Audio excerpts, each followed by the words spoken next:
G'day guys, Blake here with another video, and this one is based upon a bunch of questions that you guys have submitted to me lately. So I have heaps of people out there wondering what cichlids can go in community tanks and what cichlids they should avoid. So we're going to do a video on just exactly that, and I'm going to give you 5 of each. Let's jump straight into the video and start running through the list.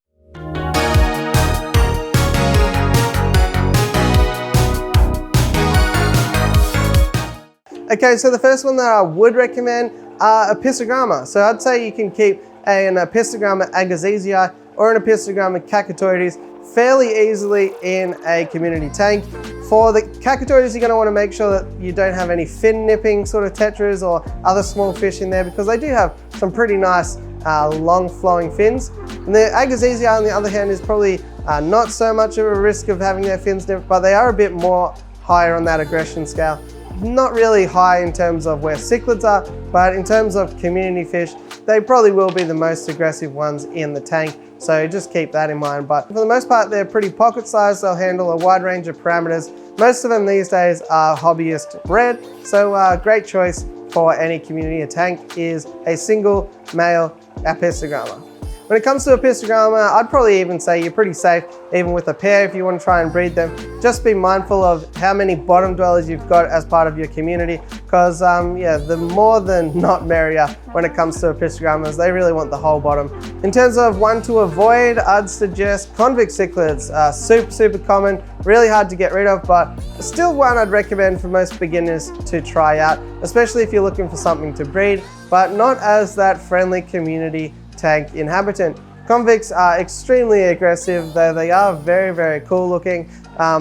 Even a female only, which in convicts case the female are the more colorful ones, well, I still wouldn't even recommend doing that. So yeah, one to avoid is convicts, because they're going to tear up your plants and they're going to terrorize the other occupants, and they're just far too aggressive for community tanks. The next one to consider adding is an angelfish. Makes a really fantastic display specimen, a really nice point of contrast in your tank, and something that's going to catch people's eye as they walk past. Angelfish, a lot of people think that they're really aggressive, but if you stick to that rule of 1 or 3 or more, they're not really going to bother anything that's going to be too fast for them to swim around in.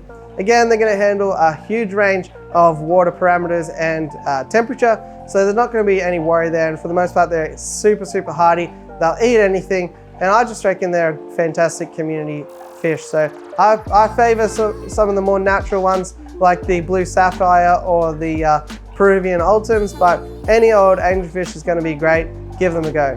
Another one to avoid are Mbuna. You might be attracted to them by their fantastic colors. We're talking about, for the most part, Malawi African cichlids. Really brightly colored fish, as close as it comes to saltwater in terms of color, but they are extremely aggressive. They're rock dwelling cichlids, and they're going to shred up most plants and just terrorize whatever is going on in your tank. So a lot of people I know in the beginning go out and get like an electric yellow or a Demisoni or something like that, thinking that they'll be able to make it work, but for the most part you'll create a lot more headaches than you will anything else. So I'd recommend avoiding Mbuna. As well as that, the water parameters really aren't going to match up for most community tanks where you want to have some sort of neutral or acidic water. So yeah, just save yourself the heartache. Create an Mbuna tank if you like. Create an African cichlid community tank, perfectly fine. But for your average community tank, not such a great idea. Next one I'm going to talk about are Bolivian Rams or Bolivian butterflies. I would suggest these guys over German blue rams, mainly because German blues are going to want to demand a much higher level of temperature, whereas Bolivians can happily survive at community tank temps, you know, around the 25 Celsius, 77 Fahrenheit, within that range, plus or minus a few either side. The only thing to keep in mind with the Bolivians are that they're going to be a substrate sifter. They're going to go through and look for all sorts of funny crustaceans and blackworms and all that other fun stuff that's in the substrate. So they are going to keep your tank nice and clean, but if you've got aqua soil or some gravel, that can be a choking hazard, or it can create a lot of muddy debris.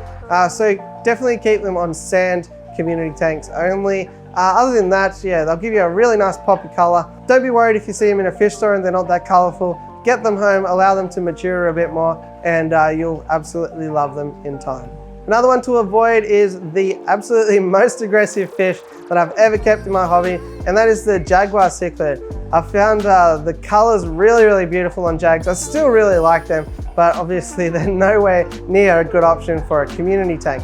They get way too big and far too aggressive, and if you put them in a community tank, you'll find that in no time at all, you'll have a Jaguar tank, which will give you heaps of joy, but it'll have no plants in it and no other fish, and it's an expensive way to set up a Jag tank, but yeah, I'd definitely avoid any of those really. Jack Dempsey's, Jags, Yellow Jackets, even Oscars and all that sorts of larger American cichlids, probably not really much of a go for community tanks. On the flip side is the blue Acara. They're going to be a lot more pocket sized than anything like that, and you can get a neon blue Acara or a blue Acara. I personally like the more natural colors of the blue Acara, but either one of those, single male or female, will give you a beautiful pop of color in your aquarium. Sometimes they can be a bit finicky and start pulling up plants just to keep themselves entertained, but for the most part, they'll go years and years without bothering anything in the tank or any plants. So they'll just kind of pick a plant one day maybe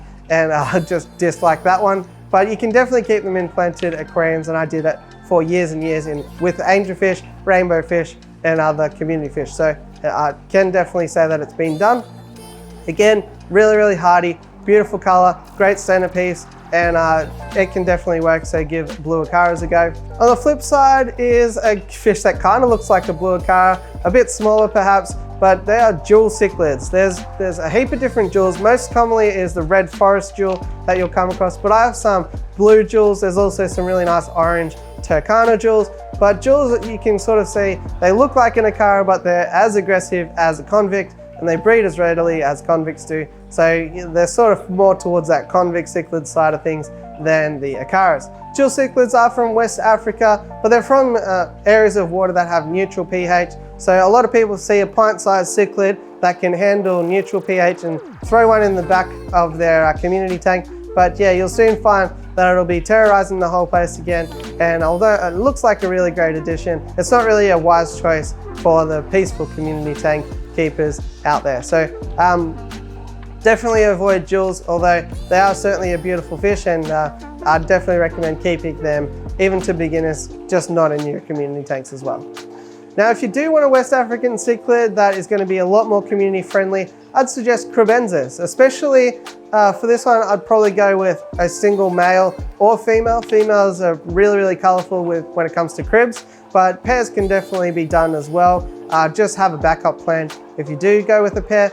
But again, West African, but they're from neutral pHs, so they'll handle some, normal tap water, depending on what your normal tap water is, of course. But yeah, community ranges of temperature and pH and all those sorts of things. For the most part, they might get a bit aggro when they're in breeding condition. That's why I probably suggest one or the other. But even that, they'll probably have a little pit in a back corner somewhere, and you'll just see all of your fish up one end of the tank away from them, but they probably won't really keep attacking things until there's nothing left in the tank, like some of the options I'm suggesting avoiding might do. So Kribensis are a really beautiful, colorful option. Again, they're going to hang down the bottom of the aquarium, so make sure you don't have too many bottom dwellers in with them, but they can definitely add a nice pop of color to any community tank out there. And last but not least, one to avoid, super aggressive, super colorful, super unique, but big units again, I'd suggest avoiding Flowerhorns. I'd actually suggest not keeping anything with Flowerhorns at all. If you are going to keep them alone, because they do not play well with others. I think, as well as any sort of aggressive community tank, that big bulbous coke on top of their head is probably at risk of being attacked, as well as their long trailing fins.